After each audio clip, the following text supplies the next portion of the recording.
Yung nakikiusap tayo sa tao ngayon. Itong kampanya to, nakikiusap tayo sa kanila na sana po, kasi po ako na nasa Senado ngayon eh.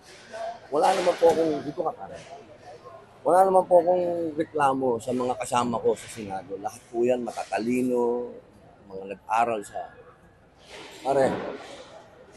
sa, yung iba abroad. Talagang matataas ang pinag-aralan. Talagang naniniwala ako na itong mga taon to, one day pwedeng mga prime minister. Okay, so tandaan niyo po yung sinabi ko, yung prime minister.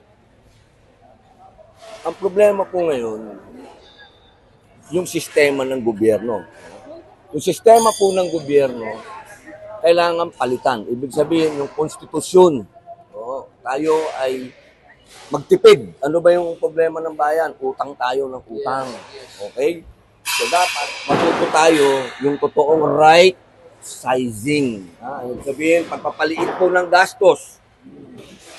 Hindi lang tao dapat ang naghihigpit ng sintron. Dapat yung gobyerno mismo maghigpit ng sintron. Paano natin gagawin yun? Paliitin natin ang gastos. Huwag tayong masyadong marami. May senador kayo, meron kayong House of Representatives. Hindi na po uso yan sa buong ASEAN. Dominantly, yan po ay parliamentary form of government na pag-isipan po natin mabuti yan, mga mahal kong kababayan. Yung sinasabi kong una, ang konstitusyon, kailangan ko ng mga kasama. Hindi ko kaya mag-isa. Hindi kaya ni Bongo o hindi kaya ni Bato. Hindi namin kayang tatlo lang kami kasi 21 pa yun.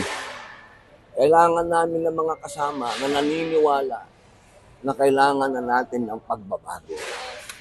Hanggat hindi natin binabago itong sistema na to, huwag kayong maniwala na gaganda pa ang ating sitwasyon. Pero palaki ng palaki yung utang. Minsan hindi ka naman kailangan maging genius. Intindi mo na lang. Baon na tayo sa utang. Ibig sabihin, hindi gumagana itong sistemang ito. Bakit yung mga kapitbahay natin na galing sa mga matitinding gera, katulad ng Vietnam. Ang Singapore, batang-batang nasyon yan. 1960s lang yan. Pero number 1 sa ASEAN. So mga kababayan, nasan ba ang problema? Tingnan nyo mabuti, yun lang naman eh. Hindi naman kailangan ng patandihan ng utak to.